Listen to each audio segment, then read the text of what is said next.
Après ma rencontre avec le mont Fuji, je suis retournée à Tokyo pour 2 jours. Ça m'a fait du bien de retrouver la ville, ses bruits familiers, son agitation, ses lumières et Shibuya. Durant ces 2 jours, j'ai pu manger au Miffy Café,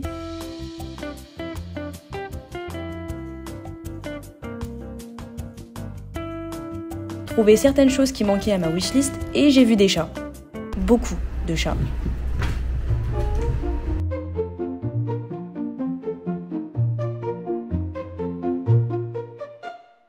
Ce qui est encore plus magnifique, c'est que j'ai même eu le temps de visiter Kamakura durant une journée avec ma copine Mei-san. Ces petits moments m'ont rappelé à quel point j'aimais les grandes villes, mais aussi à quel point j'avais envie de calme, de nature, de ce Japon plus tranquille dont j'ai toujours rêvé. Alors j'ai refait ma valise et j'ai pris le train, direction Ena. Alors pourquoi Ena? C'est vrai que quand on parle de Japanese countryside, Ena c'est pas vraiment le premier choix. En fait, personne ne connaît Ena. Alors comment je suis tombée dessus? Mon amie Rahma, qui est allée au Japon peu de temps avant moi, m'a raconté qu'elle avait dormi dans une maison traditionnelle en pleine campagne japonaise. Et quand je lui ai dit « Trop cool !» C'était où? Elle m'a répondu d'un ton catégorique « Darin, il faut que tu y ailles ». J'ai réfléchi environ 5 minutes et j'ai réservé. Je n'avais pas encore d'autres destinations définies pour la campagne japonaise et c'est vrai que le logement ainsi que ce petit bled avaient l'air très sympa. Le choix était vite fait. Et c'est comme ça que j'ai choisi Ena. Mais du coup, qu'est-ce que Ena?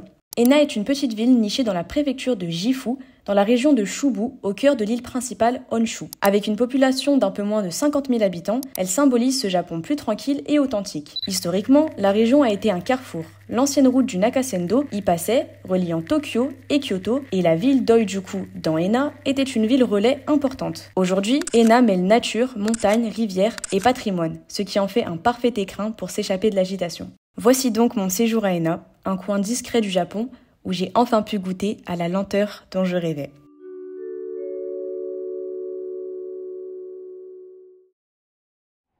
まもなくエナです。明智鉄道はお乗り換えです。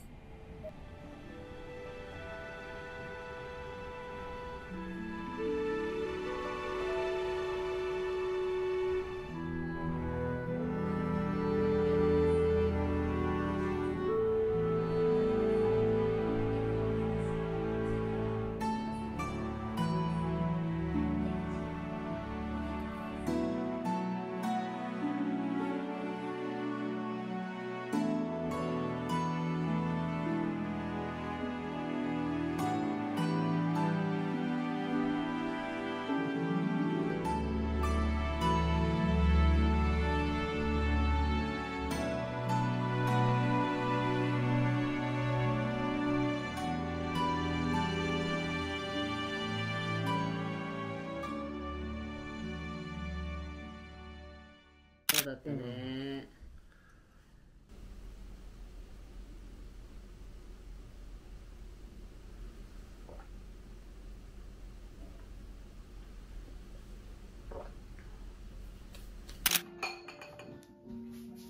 これ説明します。まだそうだって。ジンベエ坂公園ってどこ？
Après m'être bien reposée, mes hôtes m'ont emmené visiter certains spots à Enna. Je leur avais dit que je n'avais rien de prévu ou d'endroit à faire et j'étais donc ouverte à toute proposition. Notre premier stop est le Asahigaoka Park avec son magnifique chemin amenant vers un temple. D'ailleurs, petit fait intéressant et que je n'avais jamais remarqué, lorsqu'on entre dans un sanctuaire, on passe souvent sous une grande porte appelée Tori. Elle marque la frontière entre le monde des hommes et celui des esprits. On ne traverse jamais le Tori par le centre, on passe toujours sur le côté parce que le milieu est considéré comme le passage réservé aux divinités. Dans leur croyance, si tu traverses le centre, tu risques d'être emporté dans le monde des esprits et te faire littéralement spirited away.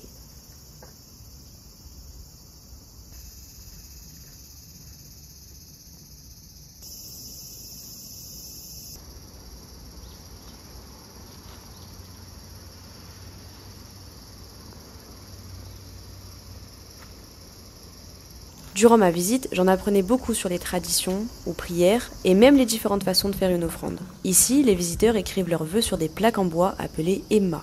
Dans certains temples, comme celui-ci, on attache une longue tige de tissu à la plaque et parfois, la couleur du tissu a aussi une signification.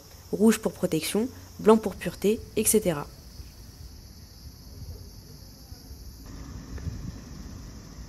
Et à la fin, j'ai même eu le droit à une belle vue sur la ville.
En l'an 927, des sanctuaires d'importance nationale étaient désignés comme kanja, un terme historique qui désigne les sanctuaires officiellement reconnus par la cour impériale pendant l'époque ancienne du Japon. Ils étaient considérés comme particulièrement importants parce qu'ils avaient une grande histoire, une puissance spirituelle ou un lien avec la famille impériale, et recevaient des offrandes directes de la cour et faisaient partie aussi d'une liste officielle de l'État. Le Enna Shrine en fait partie. Avant même d'entrer dans le sanctuaire, on y trouve deux grands cèdres, masculin et féminin, estimés entre 600 et 800 ans, désignés Meotosugi, qui signifie littéralement cèdre marié. J'étais vraiment reconnaissante d'avoir eu la chance d'y aller, voire même émue, de par le paysage magnifique, mais aussi car mes hôtes m'ont expliqué que très peu de touristes peuvent visiter le sanctuaire d'Enna. En fait, même si tu as une voiture, la route n'est pas clairement indiquée sur la carte. Il faut connaître le chemin parce que c'est une route de montagne, un peu cachée, presque inconnue. Seuls les gens du coin savent vraiment comment s'y rendre. Du coup, j'ai eu beaucoup de chance qu'ils m'y emmènent, c'est un endroit que très peu de voyageurs ont la chance de découvrir. ついていけない。ついていけない。そこでそれ。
Ce matin, j'étais un peu triste de partir. Et oui, je dois reprendre la route pour la suite de mon aventure au Japon. Ces 2 jours à la campagne m'ont vraiment ressourcée. J'ai pris le temps de découvrir des lieux historiques, de ralentir, de laisser les choses se faire et ça m'a fait un bien fou. Je suis très reconnaissante envers mes hôtes, ils m'ont accueilli à bras ouverts au sein de leur famille et m'ont créé des souvenirs inoubliables. Je ne l'avais pas remarqué, mais ça faisait longtemps que je ne m'étais pas sentie aussi apaisée. Et je sais que ces moments resteront gravés à vie.